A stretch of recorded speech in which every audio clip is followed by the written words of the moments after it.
All right. So, welcome to the podcast, Alan. It's great to have you. And again, thank you so much for coming on. So, I thought maybe we could start with just you sharing a little bit about your journey with astrology and how you kind of came to it, how it came about. Yeah, sure. Well, I don't want to date myself about how many decades ago this was, but back in, I'm going to say mid 70s, one day I was in a bookstore just browsing casually, and this book literally fell off the shelf above, and I caught it in my hands, and it was a really inexpensive paperback called A Time for Astrology by a fellow called Jess Stern. And I thought, well, this is sort of, serendipity. I've always been curious about astrology. Back in high school, I'd ordered one of these, computerized reports and was intrigued by some of the things that it said. So I bought this book, spending all of $3 for a paperback back in the day, and went home and plowed through it. And wow, it was an amazing find because it had all the general theory about this is Western astrology, by the way. Meanings of the signs, planets, houses. But most significantly, it had an ephemeris, kind of a crude ephemeris, which for the uninitiated, an ephemeris is just basically a listing of where all the planets are from day to day, to month, year to year, for a span of, I forget what was in this book, maybe like 50 years or something like that. And the protocol on how to calculate a horoscope. And so, sort of being of a mathematical bent, that was not hard for me to figure out, and calculated my own chart, and then began, reading sort of item by item elements of the interpretation from that horoscope. And I was amazed and thrilled at the same time to have these bit by bit readings assemble a picture of me that seemed quite faithful to who I was and or who I wanted to be. Because at that point in my life, mid 20s or thereabouts, I was an aspiring writer and yet had done very little in that regard. But lo and behold, here was my nascent horoscope suggesting that uh, you were sort of scientifically inclined, and yes, I had a degree in math and physics. You had the potential to be a writer, and also, for bonus points, to be an astrologer, which totally blew my mind as well too. So, I really got into this book, and I started doing horoscopes for all my family and friends, and began to, cut my teeth on the process, and was really thrilled with it. As years went by, people said, "Well, you've been studying, talking about astrology now for a couple of years. Tell me, what does my horoscope say about me?" And aside from being able to, read off the sort of, line by line items, cookbook style, I was at a loss to, synthesize what the horoscope said about any individual. And I realized that aside from this book, I didn't have any guidelines on how to properly proceed. Was there some kind of hierarchy about how to approach the chart? What were the necessary steps, 1 to 10 to do a complete analysis, whatever. So I realized, I lack an education. So at that point, I reached out or began to scan the horizon. This is in pre-internet days, needless to say.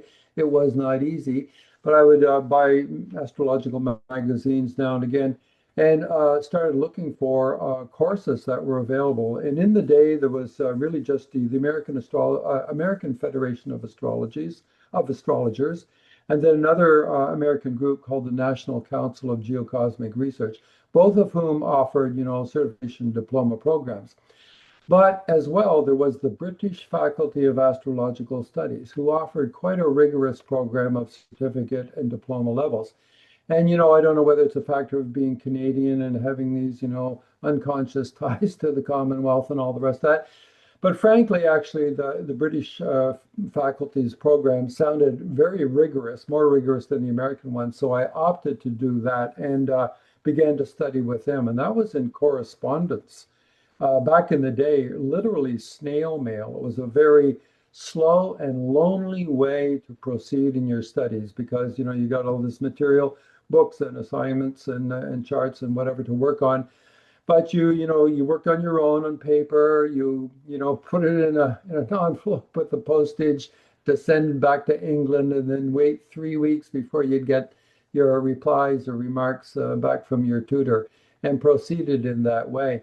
So long story short, I continued in that vein for a couple of years, and then I got married when I was 30, and my wife at the time had been a graphic designer for many years, but she wanted to go back to school, and she thought she wanted to go back to school in England because they had such good design schools, graphic design schools. So this was serendipity again. I was studying with a tutor in England. She wanted to go to England. So we looked at, best prospects, common denominator issues. And my tutor was in England, and there was a school of Exeter School of Art and Design. And so we went there, and I accelerated my studies by seeing my tutor face to face. What a thrill that was, as opposed to, corresponding with him for years on paper only. And I went through the rest of my diploma, and then at the end of that school year, wrote 16 hours worth of exams on history and calculations and chart interpretation and so on and so forth, and ended up with a diploma in Western astrology. And then we moved back to Canada, settled in Montreal for the first time, and plugged into a local astrological organization where I soon found that I was probably the best educated, in terms of formal astrological studies, and quickly became, a teacher for beginners, intermediate, and advanced classes, and then continued to do that for several years while building a practice, sort of hand in hand with I was working as a writer, by then a technical writer, and also doing creative fiction in my spare time. But as much as I could was, drumming up business and doing readings and giving lectures in astrology. And that's all by way just of Western astrology. And then, there's more to come later with that. But let me pause for a moment, have a sip of coffee. And should I go on in that vein, or do you have any questions about that? Yeah, I'd love to hear about your transition because I know you transitioned to Jyotish to Vedic astrology, and I know that you're, a student of Hart de Fouw. So, yeah, how did that kind of come about? Yeah, so in due course, so I was basically a Western astrologer from about 1980 when I got my diploma from the British Faculty of Astrological Studies. And by the way, that was such a good program. I mean, really a fundamental, basic traditional astrology in many respects. And I ran with that for some 15 years or so. And then in the mid 90s, a girlfriend, now divorced, by the way, a girlfriend of the day gifted me with a book, James Braha's book, Ancient Hindu Astrology for the Modern Western Astrologer.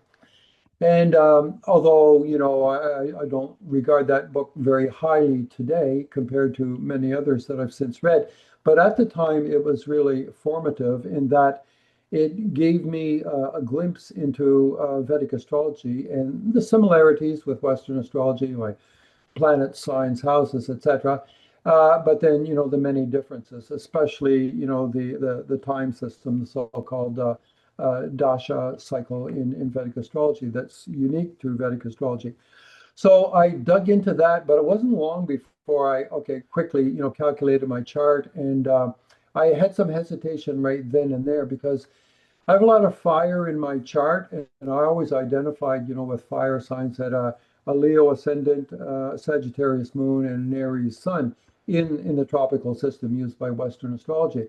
So I really identified with that. And yet, when I converted my horoscope to the sidereal zodiac for Vedic astrology, turns out, Cancer ascendant, Scorpio moon. I was like, no, I don't think I'm gonna like this. And I almost set the book aside, like basically all on sort of personal bias of some sort. It's really a weird thing, and I think a lot of other Western astrologers experience this as well, to their deficit, I think. But anyway, I overcame this because, as I read through what the horoscope said about me, I thought, oh, this does ring true. It's like going to a psychologist and hearing truths about you that are uncomfortable, right? It's reality, but you don't want to really deal with it in some respects. But in all honesty, it painted a pretty good portrait of me. So I said, okay, maybe this is the real deal, and I'm going to get into this. So effectively, what I did is I started all over again. I, kind of dispensed with a lot of my basic beliefs in Western astrology, or suspended them for a while, and said, let me embrace Vedic astrology as if it was the only thing.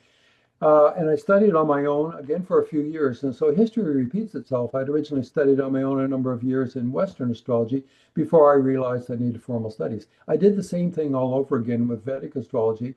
Ran around Montreal, every esoteric bookstore in town, bought up every Vedic astrology book I could find, ordered more online.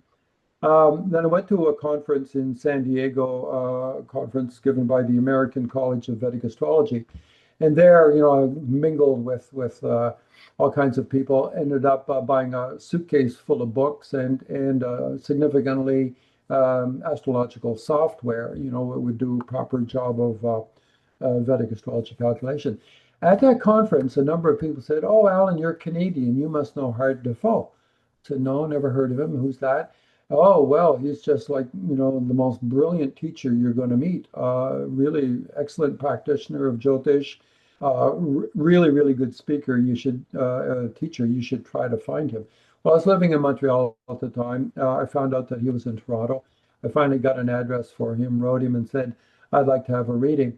And his wife answered back and said, "No, Hart's not doing readings for, sort of ordinary people anymore. He's got a lot of, sort of Maharaja level clients that keeps him very busy." So I wrote back and persisted, and I said, "No, no, I've been a Western astrologer for 15 years. I've given a significant part of my life to the study of astrology. I'm now, deeply fascinated with Jyotish, and I want to have my chart read by like a true practitioner to know, whether I should take this turn in the road, this fork in the road." So Hart relented and said, "Okay, come and see me." So I took the train to Toronto, went for a reading, and it was very good. And I said, if you ever give courses, let me know. I'm in. And so maybe 6 months later, I got an email saying he was giving a weekend seminar in Toronto. So went back to Toronto and attended this weekend seminar on relationship compatibility. And that was great. Again, I said, this was really good. And if you do something more substantive, let me know. Well, a year passed, and then I got another email. He's starting to do a sort of a trilogy package of significant programs, 6 weeks at a shot, beginners, intermediate, and then advanced, all given in Albuquerque, New Mexico, at the Ayurvedic Institute run by Dr. Ladd. So I got leave from my corporate job for a couple of weeks, and took a couple of 3 weeks of unpaid leave and 3 weeks of vacation, I guess, and went away for 6 weeks for this course, and then was really totally hooked. And then, to speed up the story, I kept on doing this with other levels of his courses, and over the span of a couple of decades, probably went to Albuquerque and then later on San Francisco area for other of these courses. Probably did about 15 of these trips for multiple courses, and then wrote examinations for the American College of Vedic Astrology to get my certification, or a diploma level 2 from them. And along the way, of course, was doing horoscopes for people. In the early days, I was like a man on a set of crutches. I was using Western astrology because I was familiar with it, and I was using Vedic astrology at the same time for the same client to sort of like kind of test the process and see which was the more valued technique, Western astrology or Vedic astrology, because I was fascinated but not entirely sold on the results. But after time went by, I kind of threw away my crutch of Western astrology. And then a number of years later, when I moved from Montreal to Toronto, I had, quite a large library of Western astrology books, maybe 100 books or something like that. But 90% of them went in a garage sale, and I only retained a few essentials to keep with me for reference going forward. But my experience is not unlike that of a number of other astrologers who originally were acquainted with Western astrology, and then for whatever reason, discovered Vedic astrology and embraced it. As many people have done that, have probably, dropped it as well too, like on first sight. Oh, this conversion from tropical zodiac to sidereal zodiac, I don't buy it. It doesn't work for me. And I hear that a lot. It doesn't work for me, the sidereal zodiac.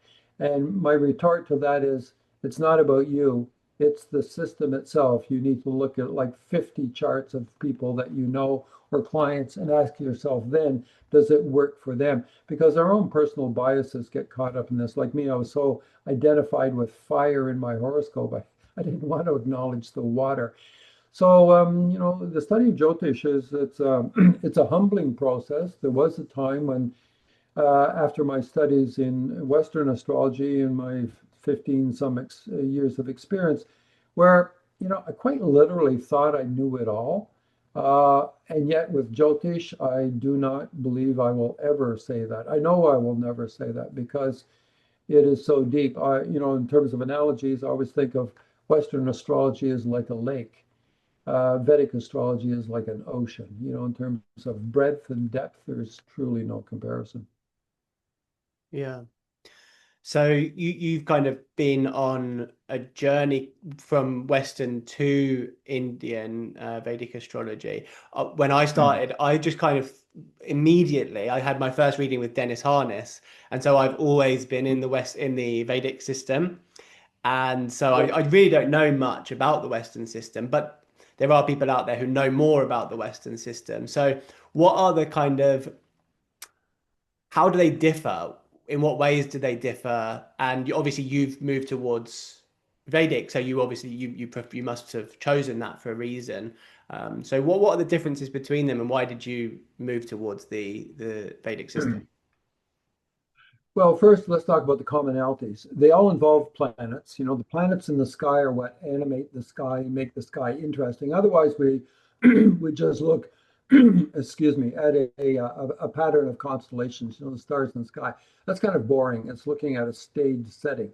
But once you notice a planet starting to move across the firmament, you realize, okay, so there is activity up there, and it's the planets that lend that activity to the horoscope. So both systems use the planets, except Vedic astrology only uses the visible planets. So we can only see with the naked eye out as far as Saturn.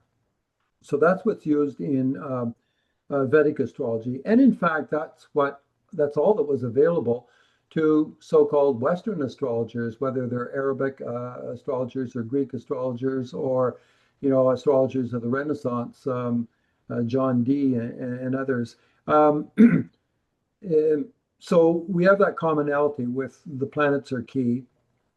Modern Western astrology uses outer planets, Uranus, Neptune, and Pluto, which were only discovered after the advent of telescopes. And they've been inserted into the zodiac rulership system in a way that's kind of buggered up the symmetry that was available before using just traditional astrology, where the sun and moon own one sign each, and then each of the true planets, Mars, Mercury, Jupiter, Venus, Saturn, each own two signs. Well, with Western astrologers, modern Western astrologers, trying to shoehorn Uranus, Neptune, and Pluto into the system, they, gave one of the signs to each one of those. And that sort of spoiled some of the symmetry. But other commonalities, I mean, there are 12 houses in the horoscope, those that are, 30-degree sections of the sky that are above and below the horizon, each one of which reflects a department of life. And those have their similarities, a lot of core similarities, although the meanings in Vedic astrology are much richer, such that if you want to comment upon the virtues of Jupiter being in the second house, a Western astrologer is going to say, well, they've got money in the bank. I mean, I'm going to keep it simple, but sometimes many Western astrologers keep it that simple. Vedic astrologer will say, oh, Jupiter in the second house. There's somebody with money in the bank. There's somebody with a good education. There's somebody who always speaks truth. There's somebody with a good, clean diet. There's somebody with excellent eyesight. There's somebody with a large family with philanthropic sort of biases. It goes on and on. A Vedic astrology can say so much more simply because the meanings of the houses are far more extensive and richer than most Western astrologers imagine. Then there's the signs, and Western astrologers kind of get obsessed about signs. They glom onto the notion of, oh, this person has a huge bunch of planets in Aries, and they think that makes them a pure Aries type, where it may not necessarily be so. They get distracted by signs, whereas Vedic astrologers look at a sign simply as a modulation or a filter of the light, and I'm speaking symbolically, a modulator of a planetary energy. So if you imagine a planet, let's say Mars, it shines a certain kind of light. I mean, quite literally it does, but I'm now speaking symbolically. It transmits a certain light, meaning, but it gets modulated as if through a filter by whatever sign it is in. So if it's in one of its own signs, its light comes through pure. If it's in some, friendly signs, it's, filtered but still good. And if it's in some bad signs, it gets kind of murky or cloudy or messed up somehow. So in Vedic astrology, the emphasis is much more on planets rather than on signs. Western astrology, they use a different system of aspects. And when we say aspects for the layperson listening to this, aspect just means a sort of a line of sight. Each of the planets is personified as if it were a living body that had eyes to see.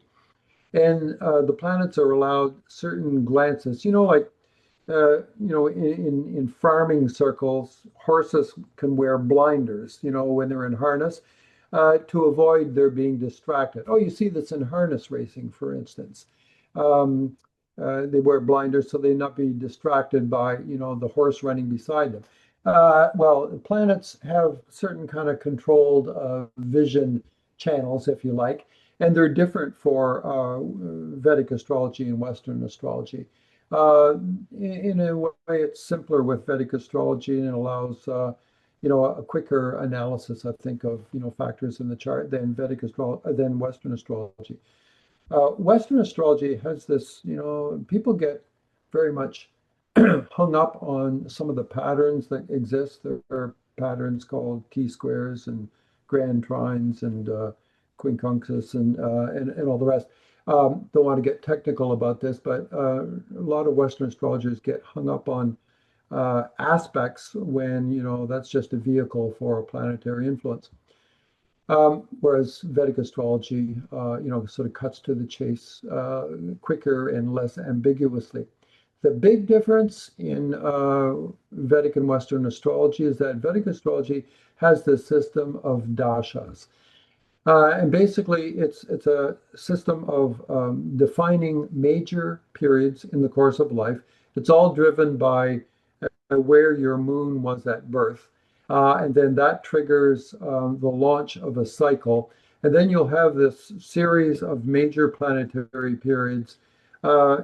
planetary periods that range from 6, 7, 10, 16, 18, 19, 20 years in duration, which define sort of large swaths of your life in which certain themes will emerge, congruent with the nature of the planet that owns that period and the nature and circumstances of the planet as it occupies the horoscope.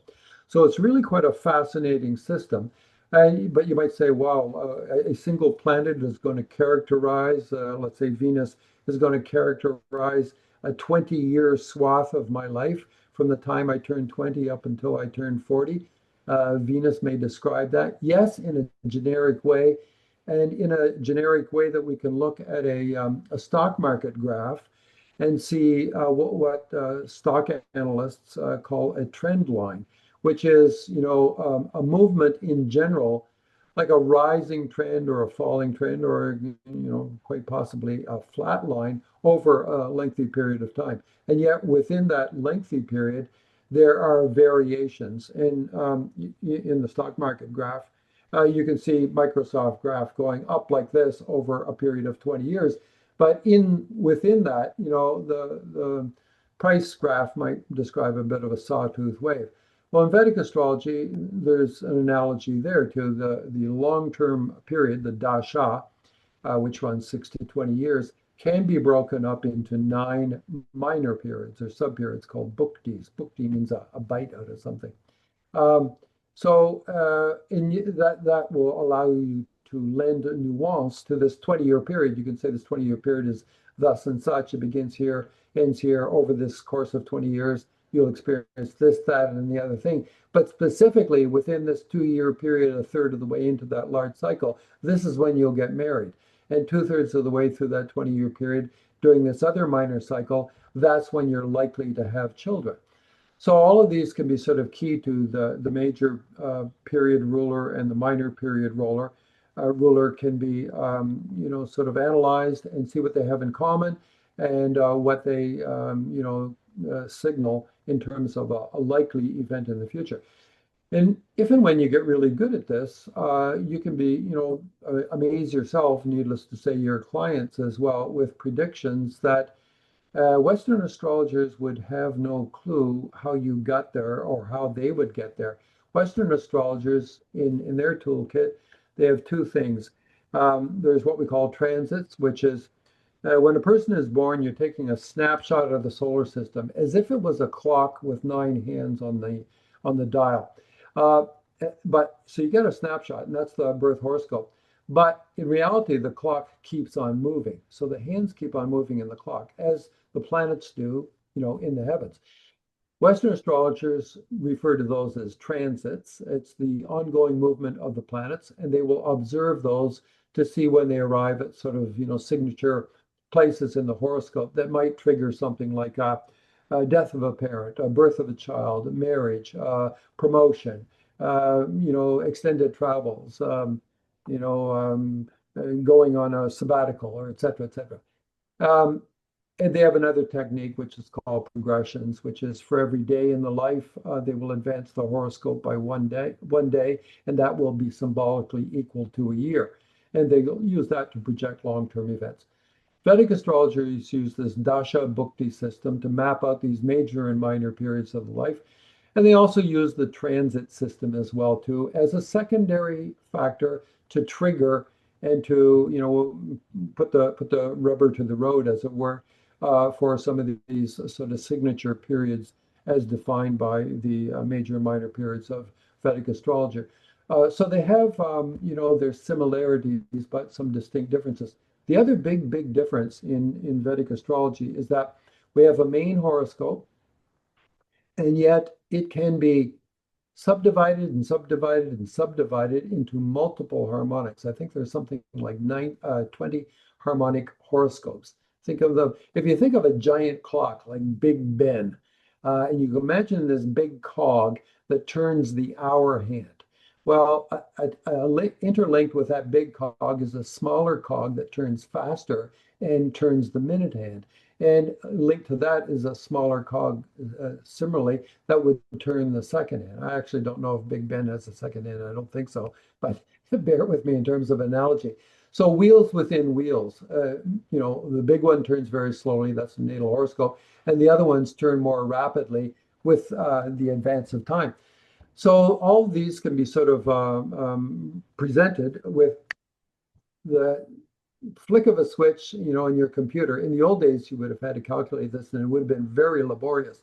Lots of mathematics, not high mathematics, just basic mathematics, arithmetic, really, but a lot of work. But now it's instantly done, and you get all these harmonic charts.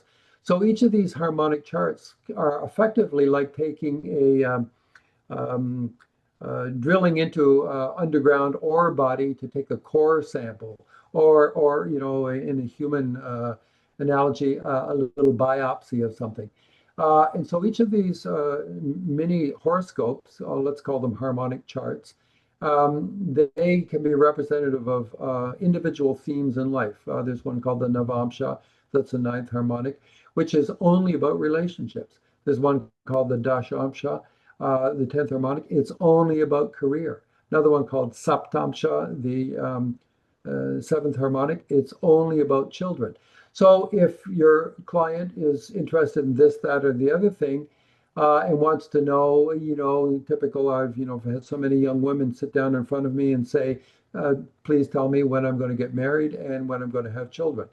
Making that sort of like blanket assumption that both of these things will happen, when actually the astrologer may look at the horoscope and say, one of these will happen, the other will not, or we'll make we have opinions based upon the horoscope, despite what a person wants to hear. But we have methodology as well to look at that specific topic and sort of ground our own. We have an opinion based upon the birth horoscope, but then we can have a secondary substantiated opinions based upon these harmonic horoscopes that specifically shed light on the subject matter that the client is raising, whether it's parental issues, children, career, relationships, spiritual pursuit, spiritual practice, spiritual nature, etc., etc. We can drill down into those to satisfy, basically any level of curiosity. Certainly, the methodology is there. I mean, as individual astrologers, our capacity varies depending upon A, our native talent, B, who has taught us, C, how well we have integrated all that education, D, how much we have practiced it and applied it. So, time is a great teacher, and all of this adds up to, needless to say, it's like an ongoing education in a PhD level of study. I mean, I don't want to inflate it too much. It's not about me. It's the study itself is incredibly deep, and one could easily just go on for years. And many of us have. I mean, all the people that have been through Hart de Fouw's program, which number in the hundreds certainly.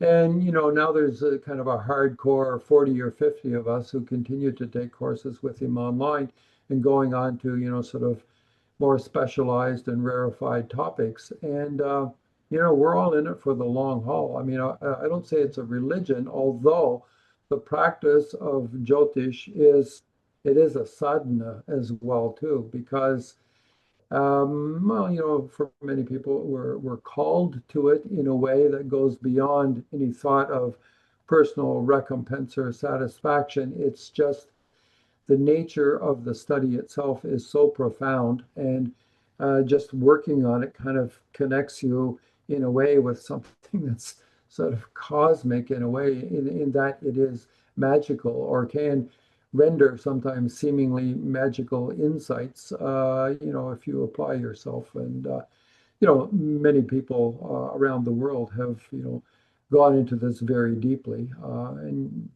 some of them are in my circles, and some of them are, I see evidence of them in, on Facebook, where, there's some very, very knowledgeable people who've obviously been steeped in this, have studied with their own gurus for years. They have a very balanced, erudite approach and can talk extensively on this topic. I mean, it's deep and fascinating. I mean, if you want a cure for boredom, or you're going to worry about what you might do in your retirement, take up the study of Vedic astrology.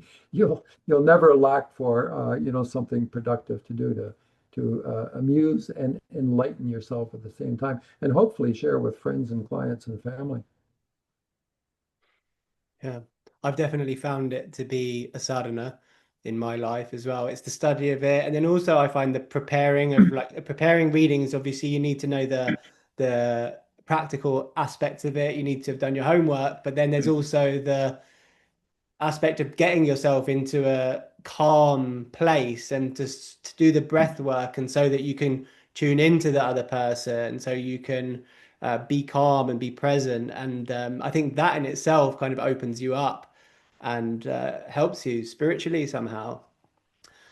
But when as you're talking, a lot of the um, a lot of it is very concrete, like, so astrology is very predictive. It's a predictive science. And so I found in India, astrologers there are very blunt, they're very predictive, whereas Western Vedic astrologers tend to be a little bit more psychological. And so, do you think that it's more a tool for prediction, or is it also a tool that you can use for your own psychological awareness, self-awareness, spiritual growth, even? Astrology is capable of all of the above. Mm, Let me just speak briefly to the different approaches of Western and Vedic astrologers.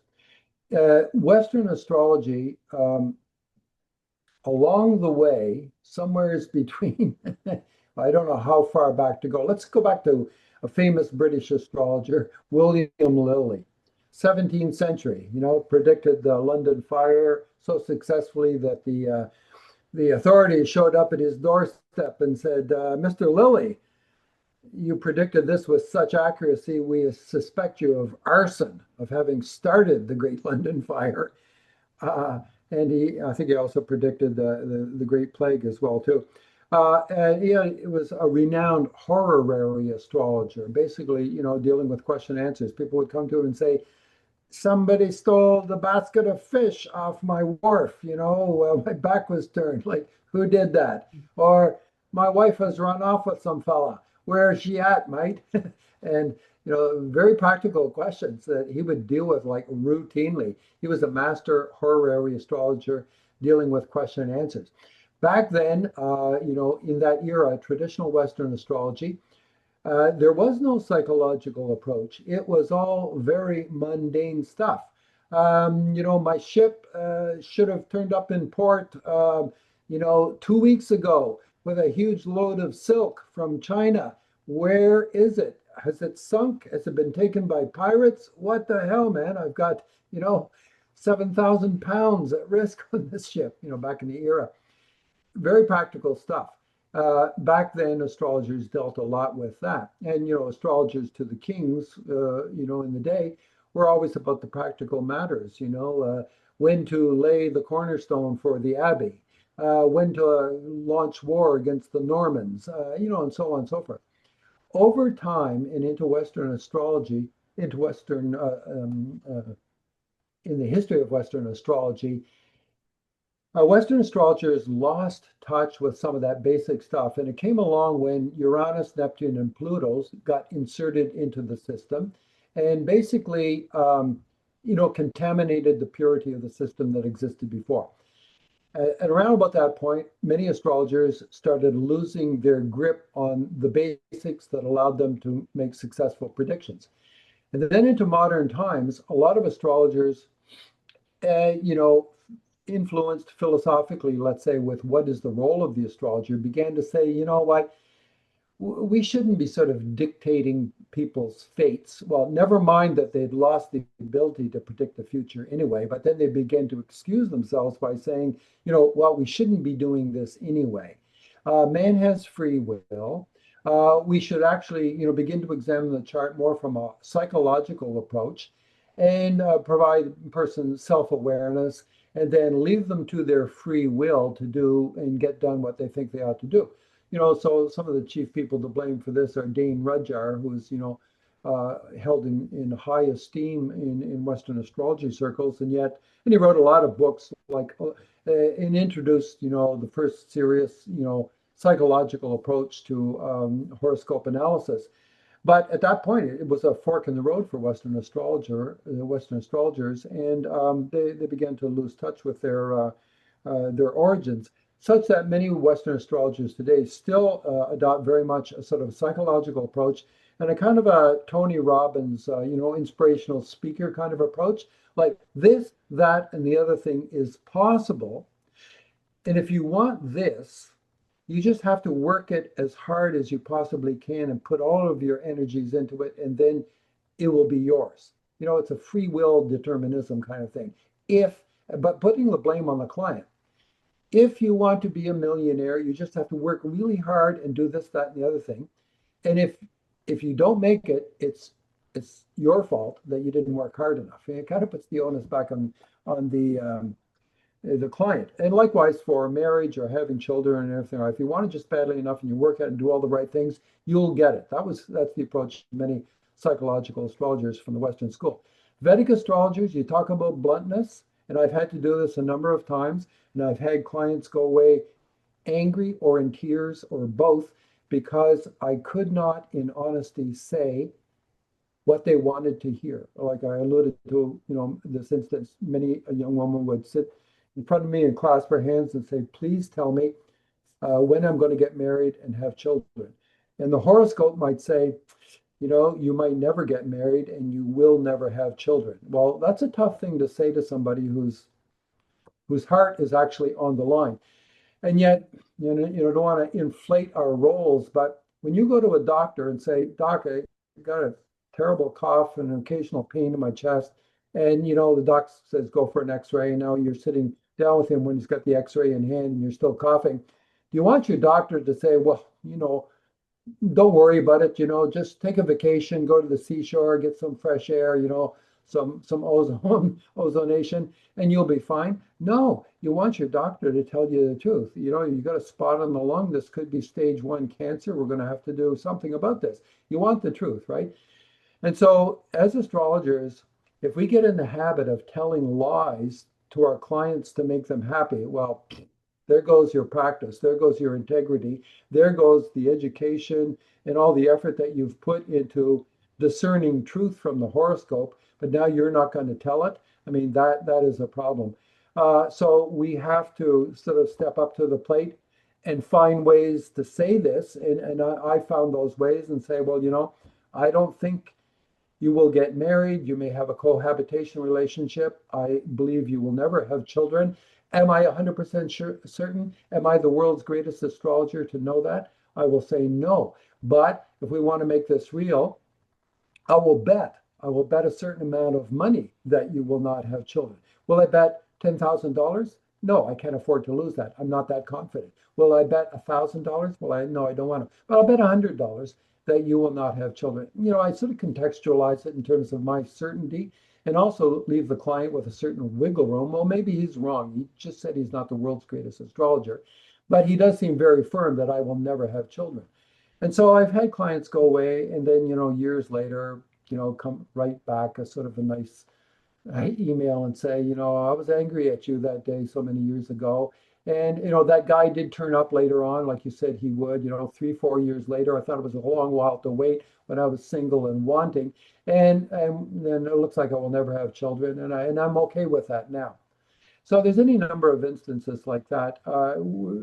Vedic astrologers adhere to truth, or they try to, certainly. And even if they're westernized and still have a kind of a leftover kind of bias from the Tony Robbins school of inspirational astrology. But we try to divest ourselves of that and let the chart speak for itself. And if you can be a conduit of the truth that it offers with as much confidence as you can bring to it. And frankly, there are situations where you are not sure, and then the best thing to say is, "You know what, really, I'm hung up here. I do not know which way this will go." And you can give some advice about what to do or not to do or whatever, including maybe you need a second opinion because I'm at loggerheads here and can't go further. But it's a rare occasion when that would happen. Almost always have an opinion and almost always am able to sort of say, "Here's my confidence level on it, and this is the way I think it will play out. Let's just, leave it for now, and let's, let time run out to the whatever timeline I've said. This will resolve itself, and we'll see what happens." And so then what is the role of free will in a chart? Because it's almost like it's kind of written, but what I've heard is that we do have a certain amount of free will, and so with enough energy, and obviously we've got a lot of remedial measures and stuff like that they do in India. If you see it in the chart, okay, you're not going to have children. Is it possible to say this looks like it's going to be hard, but with this effort or with this remedial measure, it might happen? Or do you think it's better to just say, this is probably not going to happen, and that can help the person to kind of accept that? Uh, well, here's the thing. All horoscopes are not equal. So we have this notion of fixed karma and I'll call it loose karma, drid and adrid karma. So drid karma is when, let's say it's the context is health. You look at the horoscope and the ascendant lord is gone to a difficult house. It's weak, it's afflicted. Uh, Influences upon the first house and the first lord are all horribly malefic, and everything that you could possibly think of vis-a-vis the signatures for health are all universally bad, every one of them. Horoscope A. Horoscope B, you look at the signatures for health, everything there is picture perfect. The ascendant lord has gone to a good house. It's strong. It's supported by benefics. The first house itself is occupied benefics. Everything is sweet and beautiful. That's horoscope B. Horoscope C. Hmm Mixed influence. The ascendant lord is in a difficult place, a mix of benefic and malefic influences. The ascendant itself has got a mix of malefic and benefic influences. What's the difference between these three horoscopes? Horoscope A, everything really looks shitty. Horoscope B, everything looks stellar. Horoscope C, it's a mixed bag. Now, three individuals, they all drink and they all smoke. Horoscope A has got such horrible aspects, might very well just continue to on the road to ruin because they already have a propensity, a karmic bias in the horoscope that says your health will suffer. I mean, keep it real simple, right? Your health will suffer. And now the person has got aggravating habits that are only going to perpetuate that. And when they see the doctor and the doctor says, you know what, if you don't stop smoking, a year from now, 2 years from now, you're going to be walking around with the oxygen bottle. You're going to have, full-blown emphysema or whatever, chronic pulmonary disorder. And the person goes away and keeps on smoking, right? And, then dies of lung cancer or whatever. Horoscope B, that person could drink and smoke as well, too. And the doctor says, tell me about your habits. And he does. And so the doctor says, smoking and drinking to that degree are not good for you. And so that person can heed advice, horoscope B, because they have a disposition for, embracing the positive and also some good fortune, getting a doctor who warns them at the right time to do this, that, or the other thing. And maybe they ignored the doctor's advice too, but they've got such an excellent disposition for health. Their drinking and smoking does not matter. They roll on to 90 years old, and they die sort of other natural causes, and not related to their habits. Horoscope C, a mixed bag.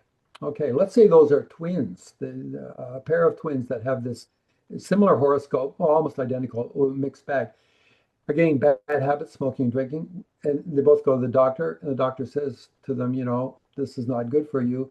You need to quit. One of them exercises their free will and does quit. So they've got a sort of a balanced horoscope. Remember, I said horoscope C is got some good stuff and got some negative stuff. And their free will can play a role. And the person can say, well, I hear the doctor's advice. I know I'm, putting myself at risk. I'll stop and, go cold turkey. And that can make the difference between their getting, a serious illness or not, heart disease or lung disease or whatever. And the other person might ignore that advice, and that's their free will as well, too. And then their actions, they move to the other end of the teeter-totter, and it tips the scale in that, in their favor or against their favor, depending upon their free will. So all this to say that horoscopes, some have a distinct bias for success or failure in certain things. I mean, this is the amazing thing about horoscopy. You can look at one person's chart and say, oh my goodness, fantastic, loving relationship, but very problematic career and financial difficulties. Their friend, who comes the same day to see you, might have a horoscope that says, great career prospects, but a lifetime of, complicated, messy relationships that cost them money. I mean, those are two very different scenarios. A mixed bag, right? Good in relationships, bad in career, and then vice versa. And then another person who's got everything, stellar, and another person who's got everything's awful.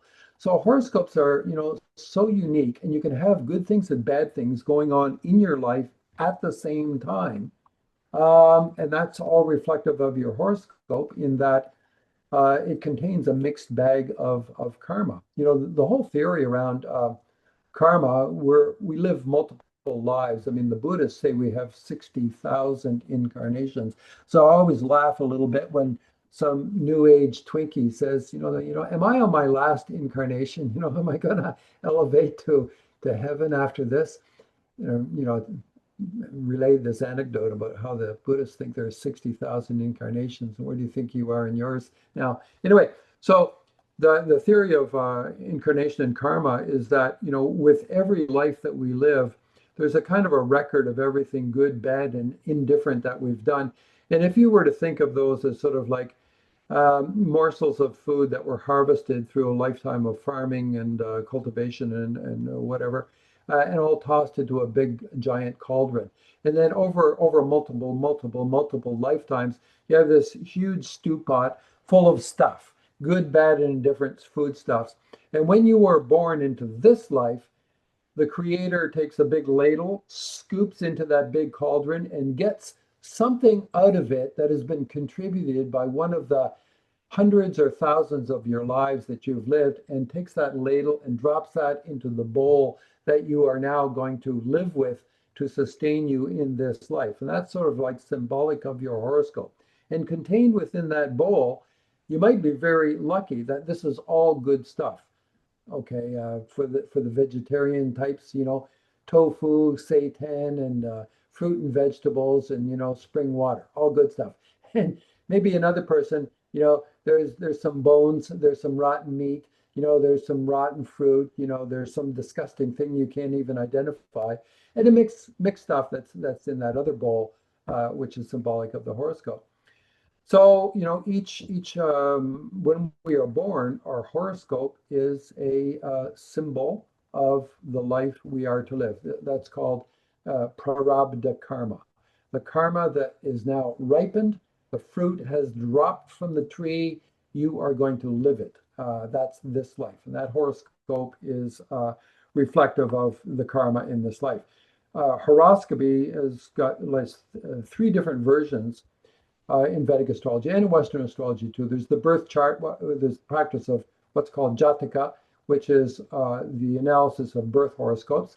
There's the practice of prashna, which is resolving questions, from a client, irrespective of their birth chart. They can be covered just in the horoscope of the moment. And then there's another branch of horoscopy called muhurta, which is the person says, I want to open a business. When's a good time to do that? And you scan ahead and say, okay, mid-September, full moon, something else is going on, and this is the time to do that. That's a different kind of horoscopy as well, too.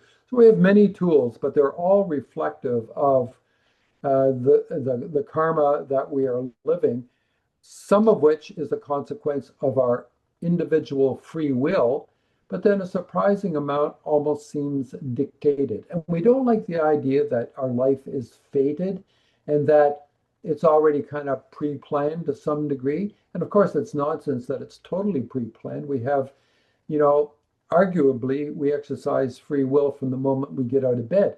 But yet, so much of our day-to-day, week-to-week, month-to-month, year-to-year routines are already kind of programmed. You're already in a groove that was set, 5 years, 10 years, 20 years ago, when you were born into this country to these parents, married that person, went to that school, did that kind of work. You don't realize how much programming goes into that as well, too. Is that fated, or was that every step of that free will?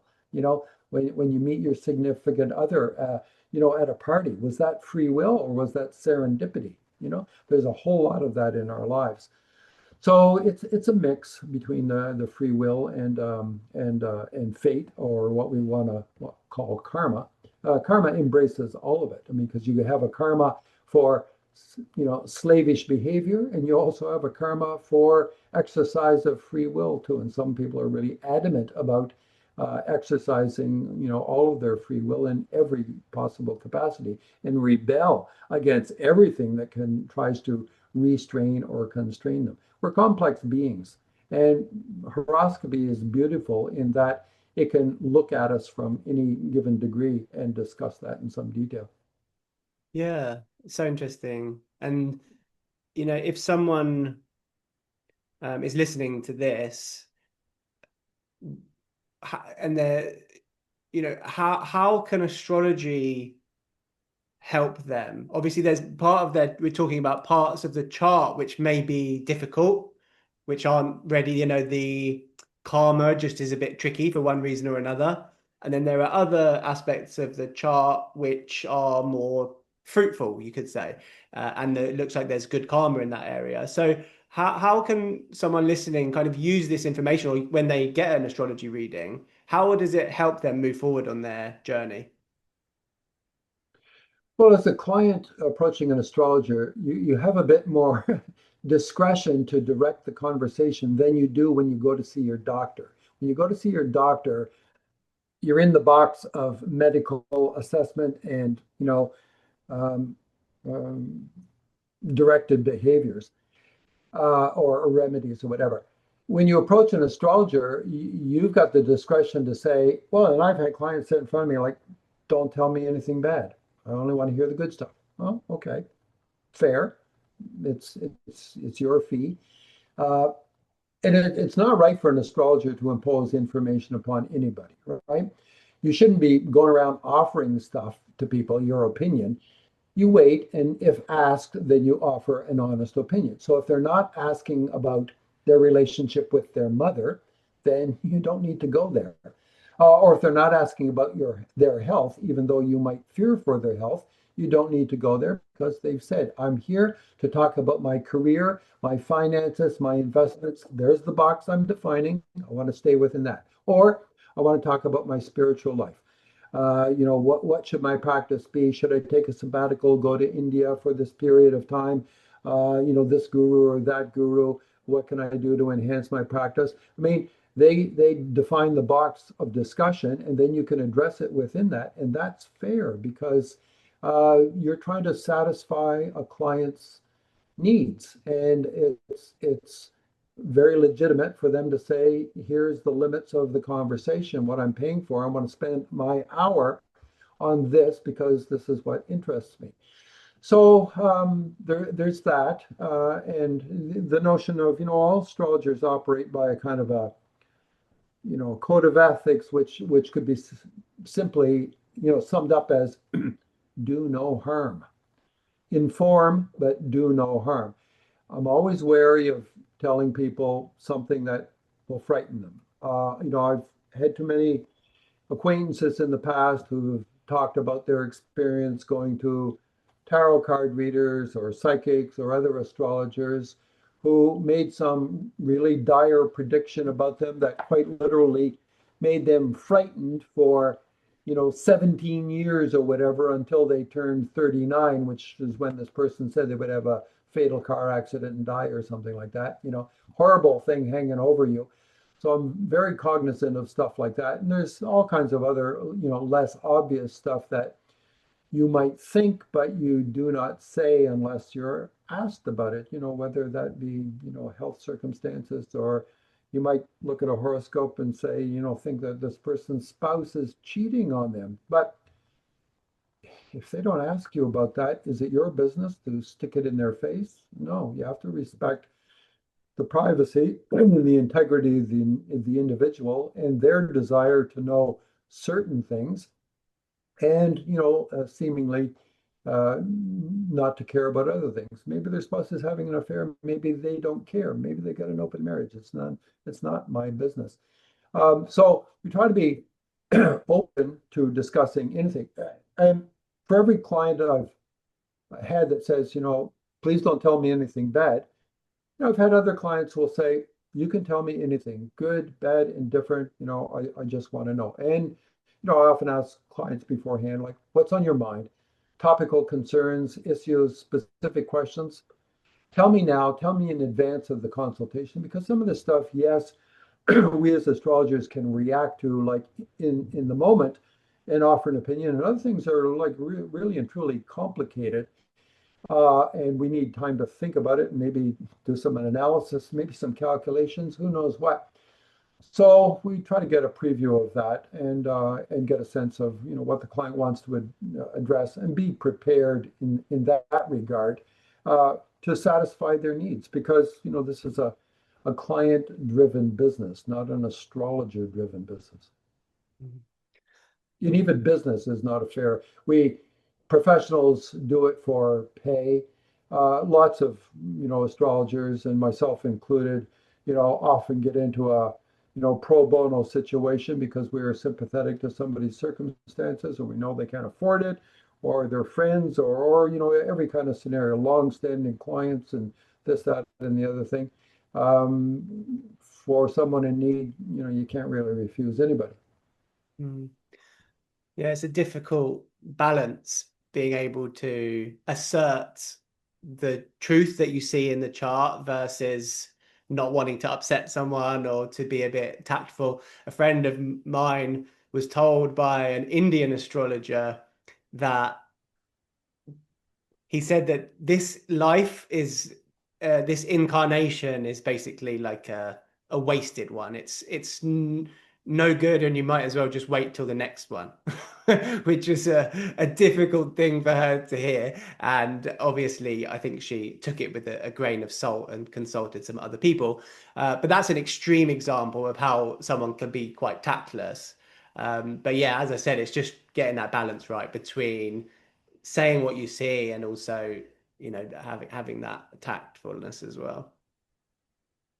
It is a balancing act, and again, a person can know their business, the technical aspects of Jyotish very well, and yet may themselves be insensitive to, the harm that they can do people. And, sometimes that's a product of your own upbringing. You might have had very harsh, tough love kind of circumstances around your parents and your family, and you've been naturally conditioned, to, you know, break somebody the bad news. I've got bad news, and I've got bad news.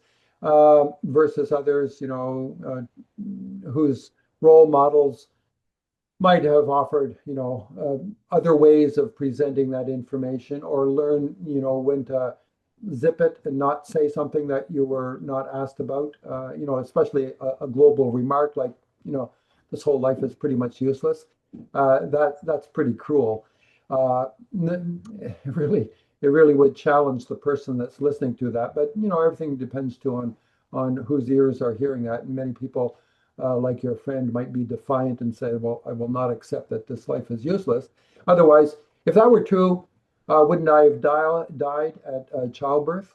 And I could use that as an argument right there. If I was the other astrologer who was consulted subsequent to that prognosis, I would say, you've lived this long, 30 years. Obviously, if your life was useless, you probably should have died. But here you are, still wondering what your life is all about. And at that point, I would, seek to simply, you look at the horoscope for the positive aspects, and discuss those and say, how much of this is congruent with what the way you see yourself and what your aspirations are in life. And we can talk about that. So, even though Vedic astrology is, I think, a superior tool to Western astrologers, Western astrology, the actual practitioners vary hugely in terms of, I'll go back to native talent, uh, their education, their role models, their lineage, and their experience in all of this as well. So it's so many variables. Mm. Well, I don't want to take up too much of your time, but I'll just ask you one or two more questions, maybe. Um, Sure. so Vedic astrology and astrology in general has been practiced around the world for thousands of years, and some people see it as a thing of the past. But I suppose my question is it still relevant in today's world? And how do you see the future of astrology? Because it seems to be gaining momentum in a certain way. It is gaining a momentum, and it certainly has a place in the world because it's a superior tool for prognostication. Uh, in my opinion, and now, I've worked both sides of the fence. I guess I was a Western astrologer, let's say professionally a Western astrologer for 15 years or so. And now, oh, good grief, I've been a Vedic astrologer for 30 years or almost 30 years. So I've worked both sides of the street, extensively, with longstanding practices in both, and obviously now a whole lot more experience in Vedic astrology. And yet, I keep my hand in Western astrology, not so much in its practice, but I continue to read up on it, and I on Facebook groups, and do have a lot of participate in discussions with Western astrologers and observe what they're doing, saying, and techniques that they use, and all the rest of that. So, and I just find continually that Vedic astrology is a far superior tool to doing what we expect astrology to do. And I'll just repeat myself in saying that Western astrology, I think, kind of lost its way several years ago with its bias towards a psychological approach, and at the cost to its predictive capacities, and partly because the system has been contaminated by the introduction of Uranus, Neptune, and Pluto, and then a number of other, sort of theories and techniques that go along with it that don't really, stand scrutiny. Whereas Vedic astrology, amazingly enough, has remained pure. I mean, there's some modernism has crept in, but not to the extent of, well, there are modern Western astrologers, Vedic astrologers who will use Uranus, Neptune, and Pluto. Some of the very popular ones do as well too. Uh, I don't approve of that. When I migrated from Western to Vedic astrology, even though Uranus, Neptune, and Pluto hold key, significant, I would even say powerful positions in my Western chart. And I sometimes marvel in that, my Vedic chart is, nothing to look at really. Whereas I think I have an exemplary Western chart. If I was really attached to, ego identification, all the rest of that, I would have remained a Western astrologer because my chart looks so much better in Western astrology than it does in Vedic astrology. I think I came to this with a certain degree of humility that I was able to look at my own warts and scars and all the rest of that through the lens of Vedic astrology, and sort of value it for that reason. But its predictive capacity, and look, frankly, I've been exposed to really superior people. Hart de Fouw is truly the best teacher I've ever come across. Hart used to say many times in his classes, I'm teaching you the stuff my guru taught me. It will stand the test of time. This is tradition. If you practice this, and with experience and heart, you will do well in this regard. Uh, and so, I know from his courses and the many predictions that he's made how good he is. But I was, profoundly grateful to have become personally acquainted with his guru, Mantraji, here in Toronto for probably the 10 years that we overlapped in residency here before he went back to, India for his final years and his demise. I used to drive him everywhere to satsangs and medical appointments and so on and so forth. And I've seen the stuff that he could do, which is like truly phenomenal. And Hart, of course, has so many stories about Mantraji's predictions, amazing stuff from like, from this year predicting somebody next year to the day when they would get married or have a child or lose their job, and on and on and on. Just totally remarkable stuff, off the cuff stuff, and considered analysis of things. Brilliant, brilliant astrology, like the like of which I've never heard stories of anyone like that in Western astrology. And so I've come up real close and personal to the evidence of the mastery of Jyotish in the hands of someone like Hart de Fouw, and especially his guru Mantraji, who was like a god among men. Swami Dayananda referred to, was, a longstanding, we can't call him a rishi, but a Swami in Vedic lore. He referred to Mantraji as basically, a Jyotish rishi, among the highest of personages, a living rishi in terms of his expertise. And when you witness that kind of thing, exercised, you can only shake your head in awe and think, if only I could do a quarter of that, I would be regarded as brilliant.